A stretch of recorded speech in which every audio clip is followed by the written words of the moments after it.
Peace. I got to do this video real quick. But first, I'm going to let Oshay Duke Jackson talk. I'll be back in like 90 seconds.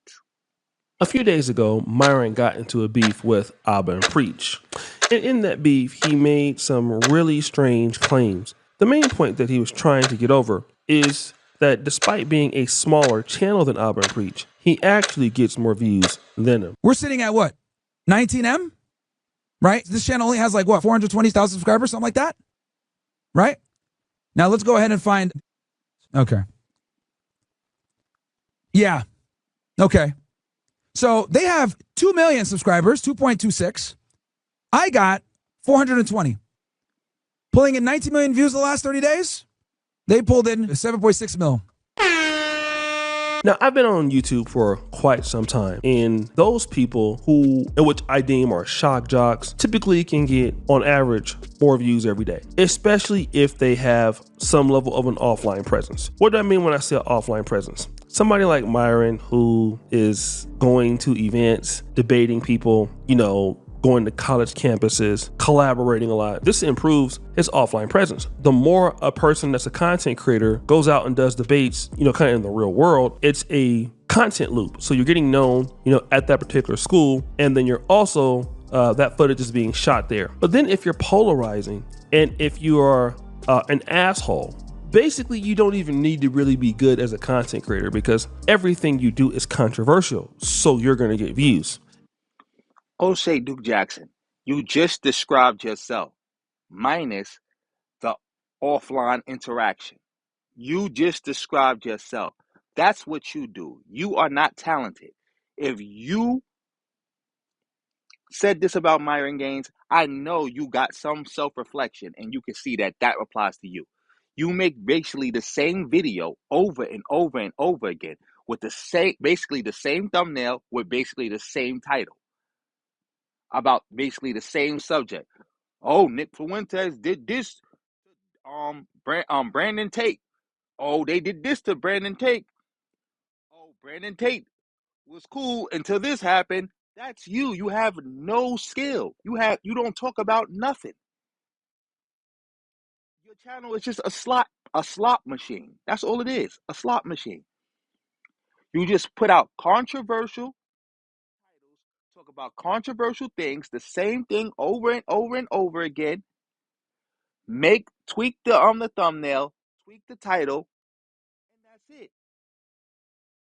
How many views and clicks you just get just off GP of you just saying Nick Fuentes said or Brandon Tatum, and it's the same old garbage. Same old garbage. Same old garbage. I'm gonna let you keep talking because I want to get to this Myron part where he's talking about Puerto Ricans.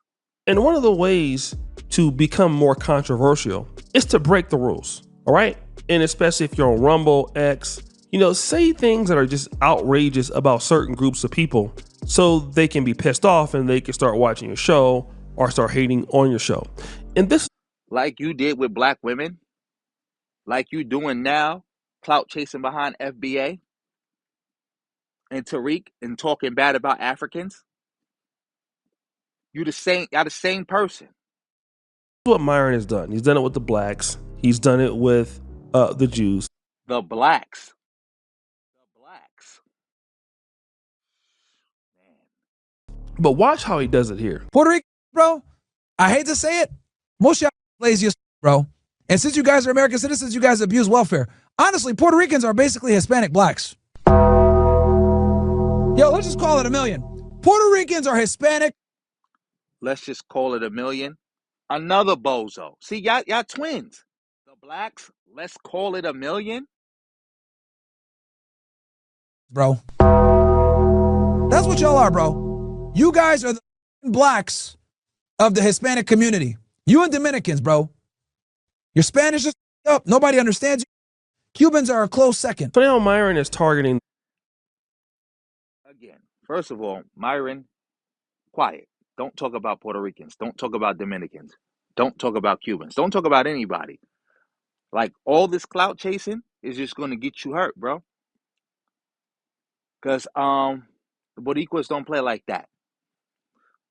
But, again, I want to keep saying this. Oshay, y'all the same person. Y'all the same person. Look at, like, this is the title of this video. Myron's beef with Puerto Ricans just got worse. What do you mean just got worse? He just said that. Like, show me where the worst is at.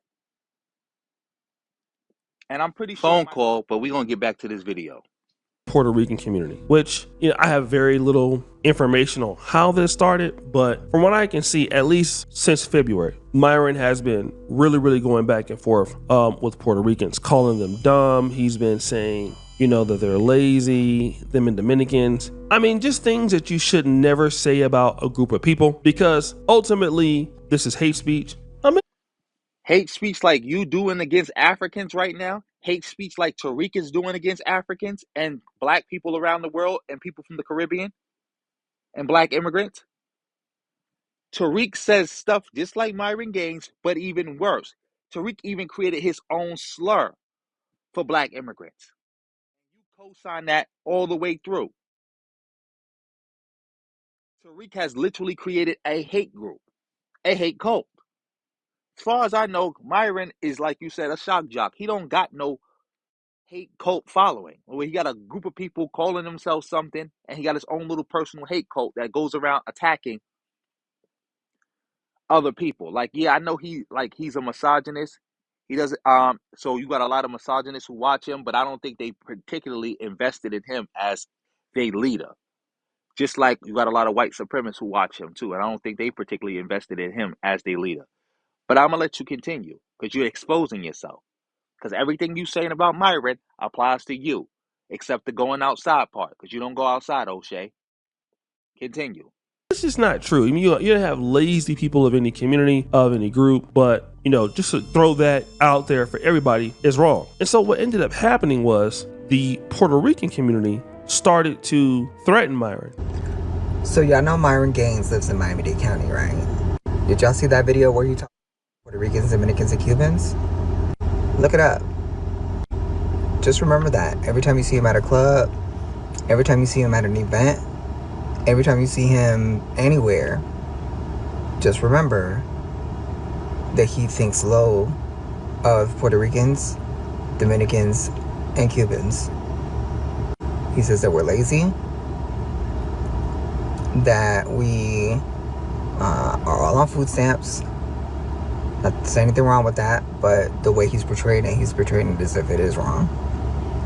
And he says that we're all, and we're not all on food stamps, but he's making it seem like we are. And what else did he say? Oh, and that our Spanish is unintelligible. And of course he's sprinkling anti-blackness into that, because why does our Spanish sound the way that it sounds? And also, he was being anti-black in his statement. So for all of you red pillars that are part of those communities, that are part of those intersections, yeah, Myron Gaines thinks that you're lazy and that your language is unintelligible. So that's him defending himself. And then other people came into the mix. Look, you so sloppy with your editing. When did he defend himself? That was a woman going in on him. And again, Myron Gaines is a bozo, and I'm pretty sure he's going to end up apologizing, because if what she said is true and he does live down there, he talking like that about Puerto Ricans, Dominicans, and Cubans, he ain't going to be around much too longer, and he ain't going to be walking around like he want to much longer, because that ain't going to fly. Sorry to say it, but you're not talking about black people in America. Like, black people in America, they'll let you ride because one, a lot of them bozos agree with you. Two, a lot of them don't know you. Three, they're not going to do nothing to you. But that can't be said from those other communities. Shout out to all the Puerto Ricans. Shout out to all the Dominicans. Shout out to all the Cubans. We're going to continue on. Hey, bro, come to New Jersey and say that. Hey, yo, I'm in New York City. Come find me. Why the am I going to go to New York City? You want me to meet you in the Bronx in your roach-infested EBT neighborhood? Bro, you need to focus on getting some food. Government shutdown is here. Why are you worried about me? Huh? You need to focus on getting some cereal, motherfucker. Huh? They go over here mad at me, talking about Puerto Ricans and how your music sucks. Meanwhile, you can't even get Captain Crunch. We got this stupid chat right now. Let's make him famous real quick. He says, be careful while you walk without safety, because we Puerto Ricans are watching you outside of Sudan. I'm not trying to be rude, but we all remember the untimely passing of Mr. Charlie Kirk, young man who was no older than 32 years old. And let me just be clear. Charlie Kirk, in my honest opinion, was not, or nearly not, as bad as Myron at all. Could Charlie Kirk be considered hateful? Absolutely. Myron is diabolical, okay? And then here's the thing with Myron. You're not Charlie Kirk. So because you are black and you are in the diaspora, if something were to happen to you by any chance, people are just not necessarily going to care. And this is something that I'm seeing with, these YouTubers and these content creators, because they tend not to be good enough to build an audience on their content. And let me just say this. When you're a person that is creating content based on strategy, it's going to take you a long time to get good if you're not focusing on bashing somebody. Now, it's okay to have a controversial take here or there. Nothing is wrong with that. But if you have a take, and the take is, it refers to every single thing is about the gays, it's dehumanizing to, whites, blacks, any person. And if that's your situation every day, and yet you're there talking about how many subscribers you have, it's just trash. And then the flip side of it is you don't earn a whole lot of stuff from it, because you're talking about a whole community of people. You talked about Cubans, you talked about Dominicans, you talked about, the Puerto Ricans and blacks, and you live in Miami, where these people live at. So what happens if you have to answer for the things you're talking about? Because at the point in time, if that were to happen, all of a sudden, this is just what I'm, been paid to say. It's not real. It's not this. It's not that. And then all of a sudden, now you're about to get your ass whooped. Okay? You're about to sign a check that your ass cannot cash. It happens a lot, family. And to go around and just start out like silly beefs with somebody and then turn around and say, well, you know what, my following is bigger than you. Yeah, because people tend to like crashing out. But if you can look at somebody like Auburn Preach, these people are not trying to make a hit video every time. I'm pretty much done with this video. Oshay, you have gone on long enough. You was talking about yourself. Myron Gaines is trash. He crashing out right now, and when he crash, I'ma be there to rest him in poop, just like I did that bozo Black Voltron. But anyway, thank you for watching the video to the end. Oshay, you're the same way. You have no audience that really rocks with you without you talking about other people or you crapping on other people. That's your whole get down. You went viral and got famous and got big by talking down on black people. Then you switched to talking down on black on women and gender warring. And then now you're part of FBA. You just hop from click to click, meet to meet. But anyway, again, thanks for watching this video to the end. Drop me a comment, tell me what you think, hit the bell, donate to me if you can. Shout out to all the people who joined my channel. Shout out to all the people who ever donated to me. You can donate to me if you want me to make you a video or something like that. And on that note, family, peace.